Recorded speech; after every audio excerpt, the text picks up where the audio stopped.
Que Deus então abandonou o seu povo, o povo de Israel?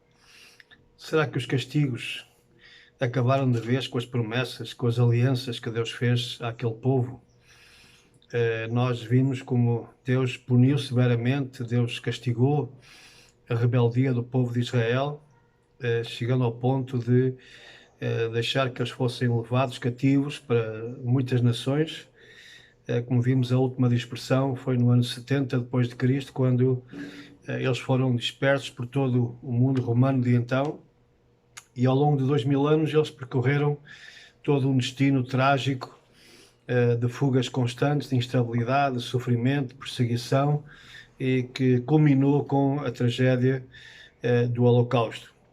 Mas, e agora é o ponto importante, Deus não esquece as suas promessas, Deus não esquece as suas alianças com o seu povo, e por isso há uma promessa de restauração para os últimos dias. E é sem dúvida nenhuma uma das razões por que nós podemos afirmar que estamos nos últimos dias, é que somos parte dessa geração que viu a restauração de Israel, restauração física ainda, e já o início também da sua restauração espiritual. Eu tenho que ler um dos textos mais apaixonantes da Bíblia, que está exatamente identificado com os dias de hoje, com aquilo que aconteceu em 1948, e é a profecia dos ossos secos, em Ezequiel capítulo 37. Talvez você já tenha ouvido pregações, mensagens, estudos sobre esta restauração, esta profecia dos ossos secos que revivem, ganham vida e ganham consistência, e talvez tenha ouvido esta profecia aplicada à igreja vivificada, ao reavivamento espiritual dos crentes.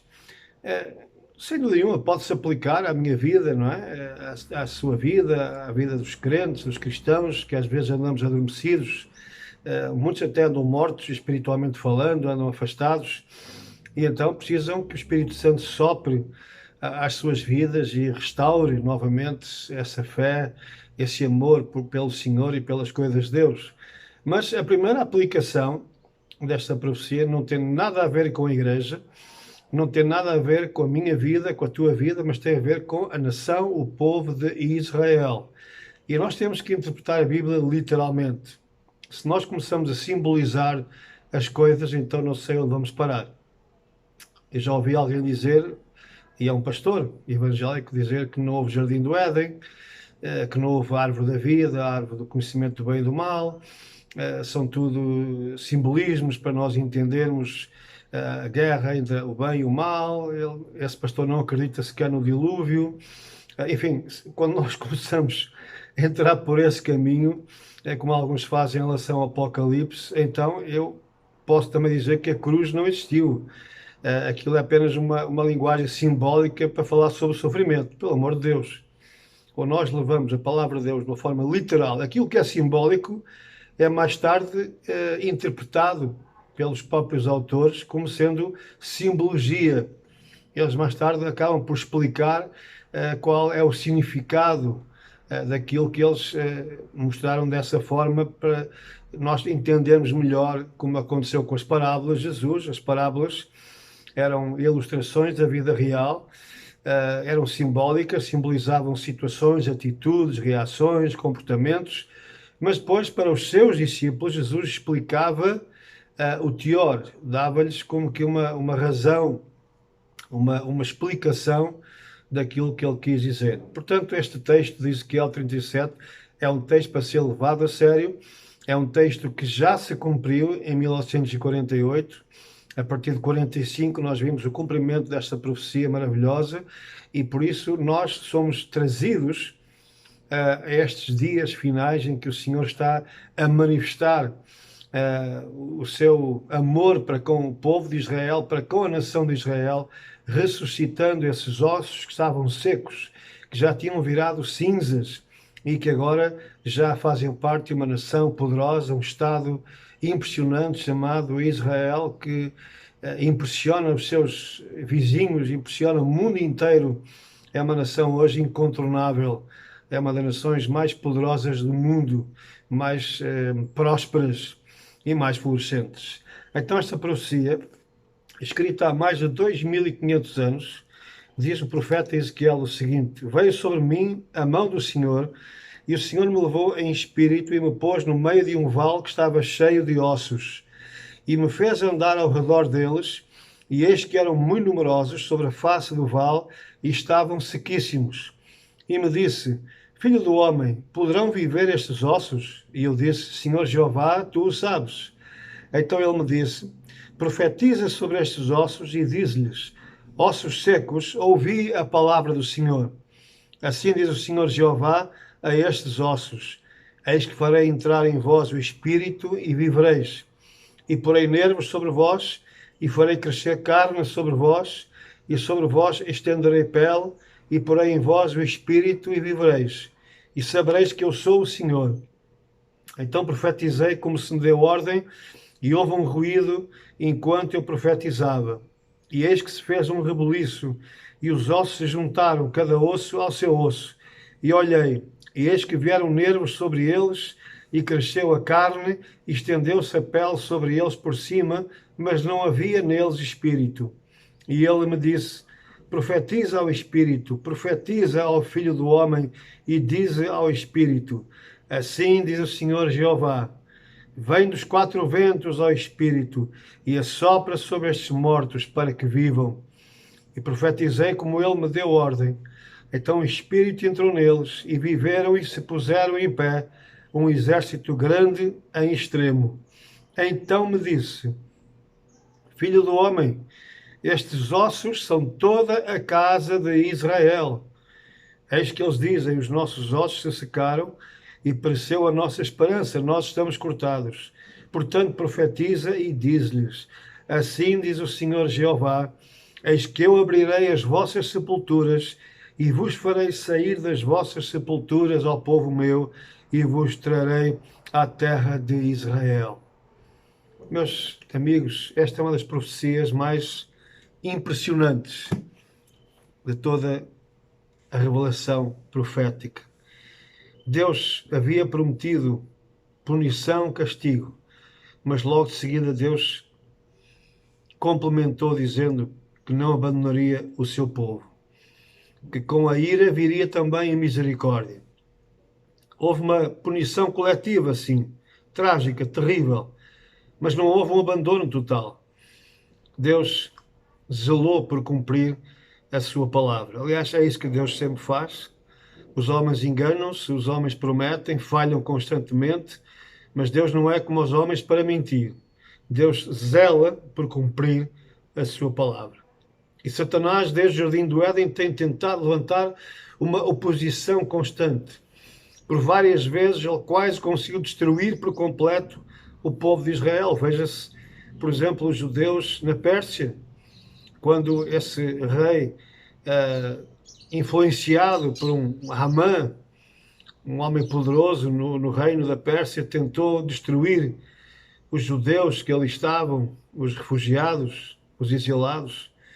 E nós sabemos que esse plano quase se concretizou, não fosse Deus intervir, como sempre ele faz, através da rainha Esther e seu tio Mordecai. E sabemos que essa mulher, como diz o texto do livro de Esther, foi colocada no tempo certo, para agir no tempo certo, para a salvação do seu povo. Deus prometeu restaurar o seu povo. No livro de Deuteronômio, capítulo 30, versículos 3 a 5, diz: Então o Senhor teu Deus te fará voltar do teu cativeiro e se compadecerá de ti, e tornará a juntar-te dentre todas as nações entre as quais te espalhou o Senhor teu Deus. Ainda que os teus desterrados estejam na extremidade do céu, desde ali te ajuntará o Senhor teu Deus e te tomará dali. E o Senhor teu Deus te trará à terra que teus pais possuíram, e a possuirás, e te fará bem, e te multiplicará mais do que a teus pais. Este é um texto maravilhoso, escrito por Moisés. Moisés, veja só ao tempo que isso já aconteceu. Ainda nem o povo de Israel tinha entrado em Canaã. Ainda nem o povo de Israel era uma nação com um Estado de direito, por assim dizer, uma teocracia. E já o Senhor havia dito que eles iriam ser dispersos daquela terra, tirados da terra, durante alguns anos, mas depois o Senhor teria compaixão deles e ainda que eles estivessem nas extremidades dos céus, então o Senhor, Ele mesmo, aquele mesmo que espalhou Israel, seria o mesmo que iria trazer de volta. Eu vou ler uma série de textos porque, infelizmente, este é um assunto pouco falado muitas vezes nas igrejas. Fala só de alguns temas que são importantíssimos, mas toda a palavra de Deus é uma mensagem para nós. E é importante que nós saibamos que aquilo que Deus fez com Israel, na sua grande misericórdia, lembrando as suas alianças feitas com o pai Abraão, Isaac, Jacó, por aí fora. Deus não esquece as suas alianças, assim também para conosco, Ele não esquecerá essa aliança que Ele fez conosco há 2000 anos. Como dizia um pastor amigo meu, o pastor Josué, este tipo de estudos é para pessoas interessadas, sedentas de conhecimento da palavra de Deus. Eu já disse, eu não sou, não quero armar agora no expert, não é? Agora de repente, não é? Descobriu-se alguma coisa nova, não. Aquilo que eu estou a transmitir é aquilo que grandes homens de Deus do passado estudaram, ainda antes que Israel fosse uma nação, 1948, já muitos crentes evangélicos, e eu vou falar sobre isso mais tarde, muitos crentes evangélicos, homens de Deus, num tempo em que se estudava a palavra de Deus, horas e horas a fio. São tempos diferentes dos dias de hoje. Hoje tudo é rápido, tudo é automático, tudo é copiado, queremos coisas simples e fáceis. Naqueles dias, no século XIX, na segunda metade do século XIX, grandes homens de Deus foram levantados, estudiosos, e muitos deles começaram a ver, pelos sinais dos tempos, que parece que a figueira estava a querer começar a dar sinais de vida. Parece que havia sinais de que essa figueira seca, ao longo de tantos séculos, estava a começar a querer despontar. Então eles começaram a estudar as profecias e viram realmente Deus ainda tinha um plano para Israel para os últimos dias. E que de facto a vinda do Messias, a vinda de Jesus, tão desejada pelos crentes, não aconteceria. Ouça bem o que eu estou a dizer, eu provo isso pela palavra de Deus. A vinda do Senhor Jesus, do Messias de Israel, não poderia acontecer sem que antes o povo de Israel, ou uma grande parte do povo de Israel, tivesse voltado à sua terra. Porque quando Jesus voltar, ele virá para reinar, virá para ser recebido em Jerusalém pelo remanescente dos judeus que ali estarão presentes, mas para que isso aconteça, Israel, a nação, a terra de Israel, não poderia estar mais na mão dos muçulmanos, dos otomanos, ou dos egípcios, ou dos jordanos, ou dos ingleses. A terra teria que estar novamente nas mãos da nação de Israel, do povo eleito, o povo de Israel. Só então é que o Messias poderia regressar. E esses irmãos começaram a perceber que era importante a igreja envolver-se no cumprimento das profecias. Deus usa a igreja para cumprir os seus propósitos. Então Deus usou homens, que eu irei mencionar mais tarde, é um assunto que me apaixona em particular, homens de Deus que começaram a criar amizades com judeus. Vamos ver um dos homens que foi como que o braço direito do judeu, Theodor Herzl, que sonhou com a criação do Estado de Israel. Aí começou, por assim dizer, o sionismo moderno. Quem esteve ao lado desse homem foi um pastor evangélico, do qual iremos falar, e eles perceberam, não só ele, mas muitos mais, que era tempo de os judeus voltarem à sua terra e a igreja participar nesse processo. Não era lógico, nem sequer tem qualquer base bíblica estarmos a pedir que o Senhor volte sem que os judeus estejam de volta na sua terra. Como dizia esse pastor que eu já mencionei, pastor Josué Martins, é importante que então você pegue na Bíblia, ao mesmo tempo que eu estou a falar, vou citar muitos textos bíblicos e também um caderno de apontamentos. Isto não é só para ouvir, para ficarmos entusiasmados, isto é para nós anotarmos todos estes textos e depois confirmarmos pela palavra. É um estudo gratificante. Eu sei por experiência própria que quando nós estudamos, quando nós dedicamos tempo, investimos tempo nestes assuntos, nós somos gratificados. Não é uma gratificação material, é uma gratificação espiritual. Nós sentimos, de facto, que Deus, é Ele quem domina, é Ele quem governa todas as coisas. É Ele quem tem a última palavra. Aquilo que Ele promete, Ele vai cumprir. Aquilo que Ele determinou, irá realizar-se. Podem levantar-se milhões de obstáculos. Podem levantar-se os faraós, os Amãs, os Hitlers, Nabucodonosor, tantos ao longo da história, que têm tentado impedir, estorvar os planos de Deus, mas o profeta diz que o Senhor fala, agindo eu, quem impedirá? Mais alguns textos então que eu vou ler, espero que você vá anotando então no seu caderninho. Já dei tempo para você procurar um caderno, uma caneta e a sua Bíblia. Jeremias 31:10. Ouvi a palavra do Senhor às nações e anunciai-a nas ilhas longínquas e dizei, aquele que espalhou a Israel o congregará e o guardará como o pastor ao seu rebanho. Versículo 17.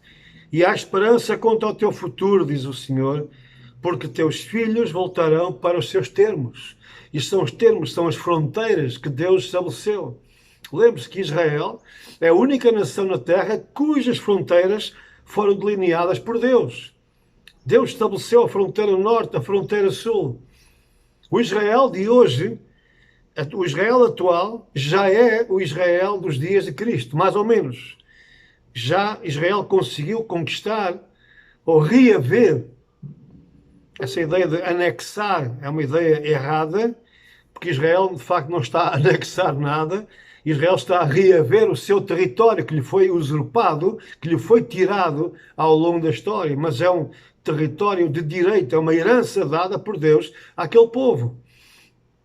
Mas tenho novidades para si, é que a palavra de Deus diz, não vamos falar agora sobre isso, mas que no reino milenar de Cristo, quando Israel for completamente renovado pelo Senhor, as fronteiras irão estender-se muito mais ainda, desde a Síria, uma parte do Líbano, da Síria, até ao Egito e até ao rio Eufrates, no Iraque. Portanto, não se preocupem esses políticos de agora, aqueles que tentam destruir Israel, aqueles que tentam dividir a terra de Israel. Deus tratará deles a seu tempo.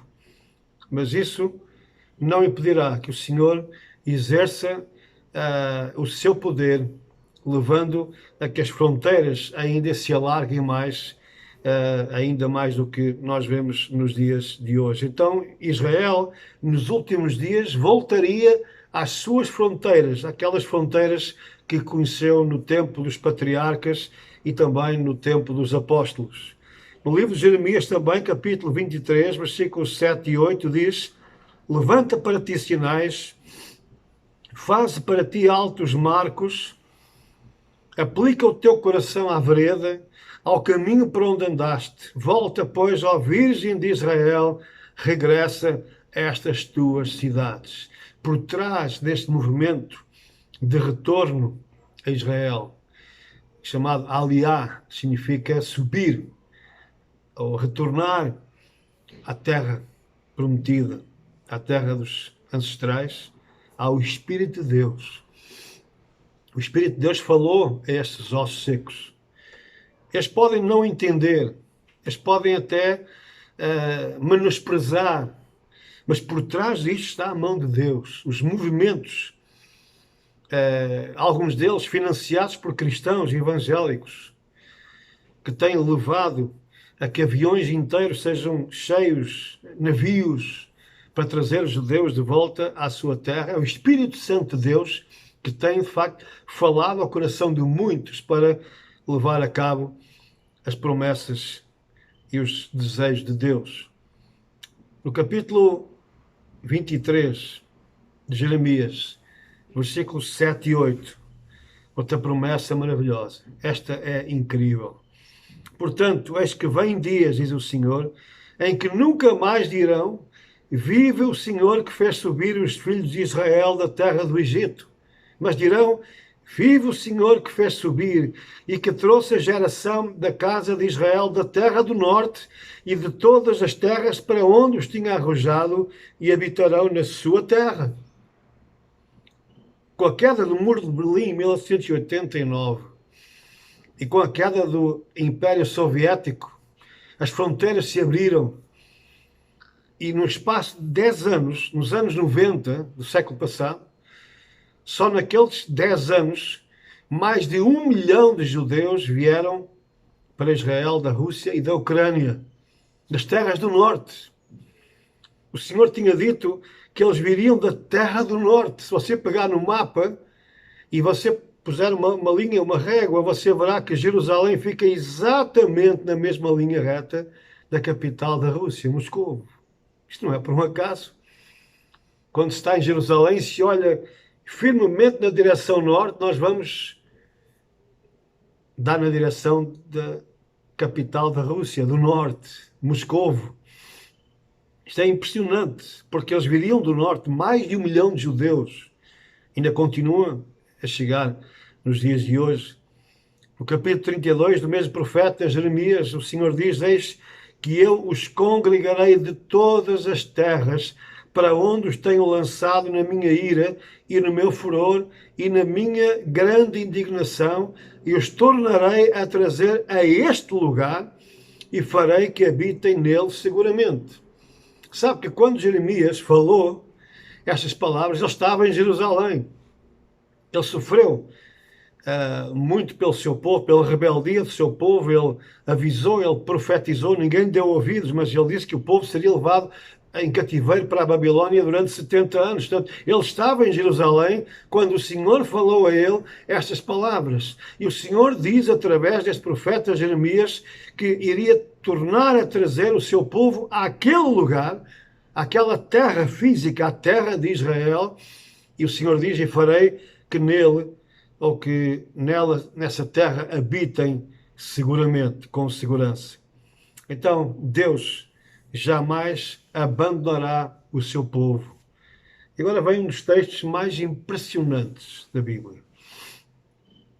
Para aquelas pessoas que menosprezam a realidade profética de Israel, infelizmente, o movimento antissemita, o antissemitismo, que foi semeado por alguns pais da igreja, e muito em especial por Agostinho e outros mais, e que hoje se repercute em algumas comunidades ditas cristãs, as tais que acham que Deus substituiu Israel pela igreja.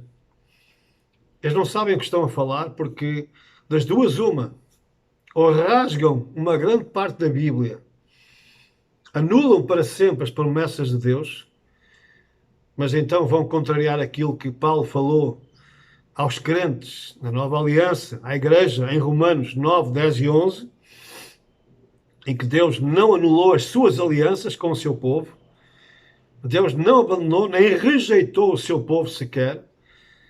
Portanto, essas pessoas que têm esse entendimento precisam estudar mais, precisam deixar de dar ouvidos a essas ideias macabras, essas ideias que a própria história recente desmente por completo, porque a existência do Estado de Israel nos dias de hoje não se pode explicar.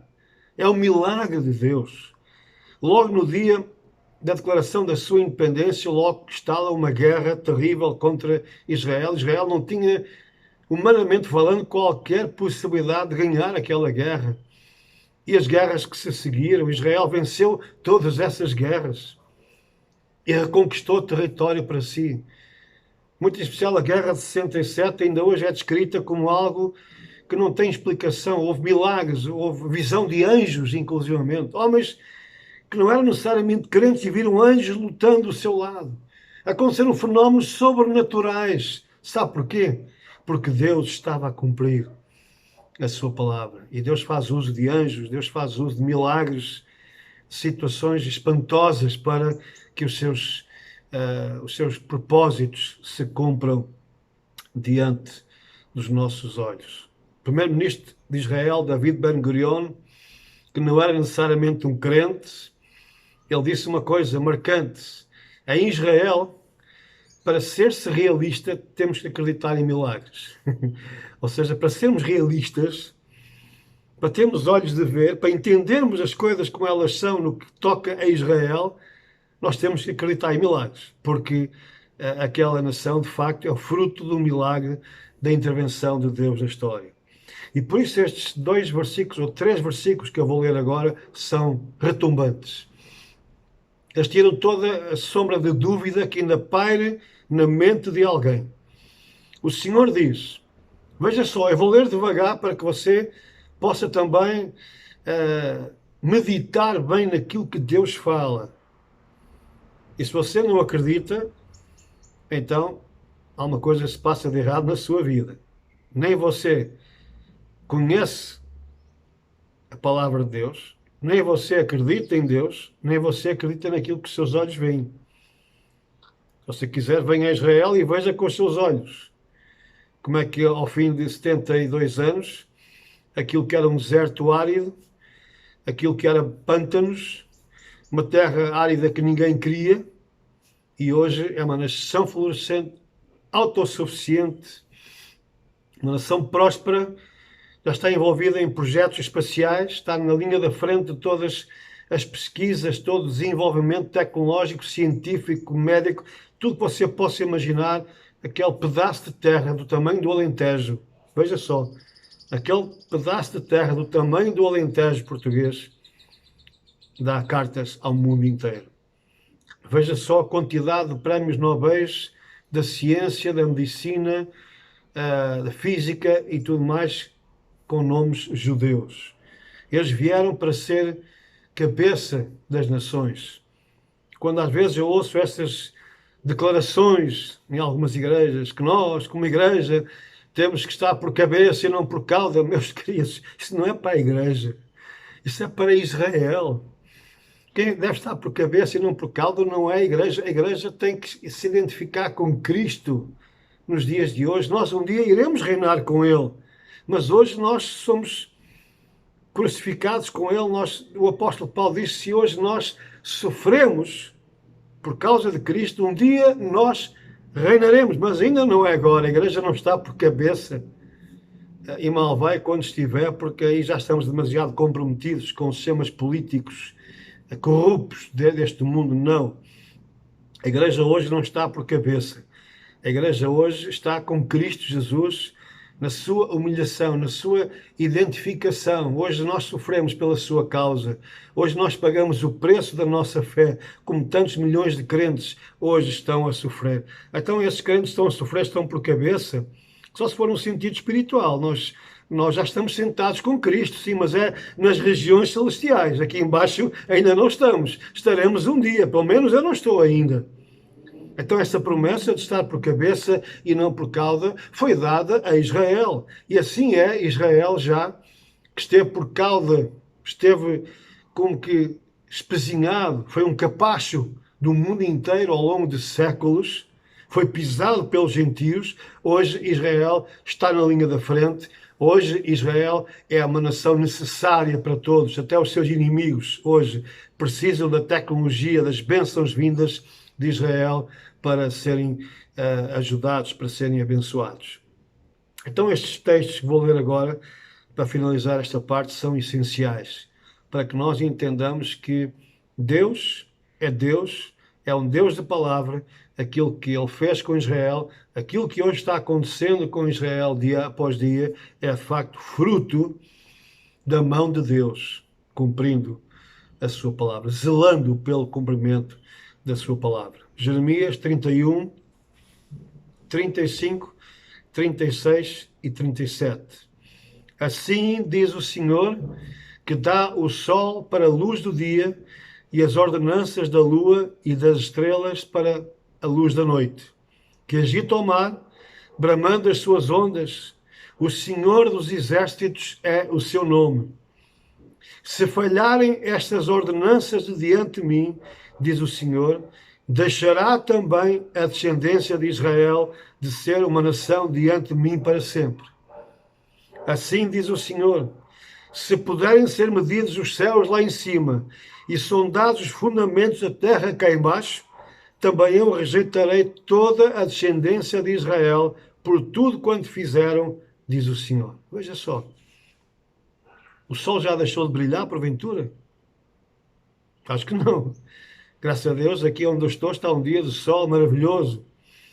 O sol continua a brilhar de dia. A lua continua a transmitir o reflexo do sol durante a noite. As estrelas continuam a brilhar nos seus lugares.